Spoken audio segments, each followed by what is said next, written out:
There are an estimated 300,000 viruses that we haven't discovered yet. And next-generation sequencing is a method which we would call an agnostic method, which allows us to look for viruses without knowing, first of all, what they actually even are. And using this type of method, we can identify viruses that are known viruses or unknown viruses as they emerge into humans. The method itself is very powerful. It's based on identifying the DNA or the RNA, which is a closely related molecule of viruses. And in effect, it's the genetic imprint or blueprint of the virus that we can identify using NGS or next-generation sequencing.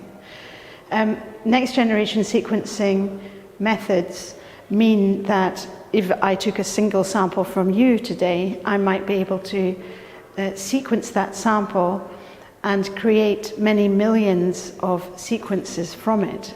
So much sequence, in fact, that you could fill this room with the A, C, T's and G's that make up the DNA molecule. And looking in detail at those A, C, T's and G's, we can identify viruses. So if you happen to have a virus, we could identify it. And the thing that's very special about next-generation sequencing now is that you can do that in a matter of hours. And so for pandemic preparedness, we now have the capacity to be able to identify viruses very rapidly, even new ones.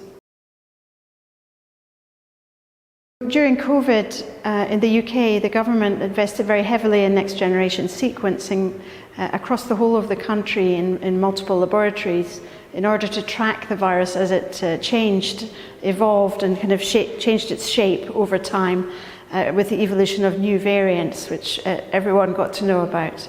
The same kinds of methods can be used to look for other viruses, perhaps in unexpected situations or when there's a virus that's new. And in the UK we had an outbreak of hepatitis in children, so children who became jaundiced, and we did not understand why, because they didn't have evidence of other viruses that commonly cause hepatitis or other illnesses that can do the same thing.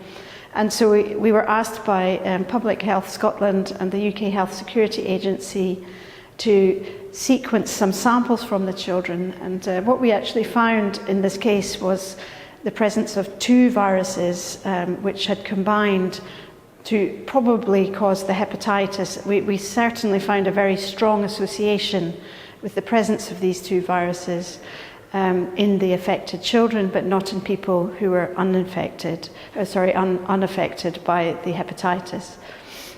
And so it kind of illustrates how we can use these methods to find viruses that we might not normally expect to be associated with disease, as in this case we found a virus called AAV2, which we expect is associated with the development of hepatitis in children who have an underlying genetic susceptibility.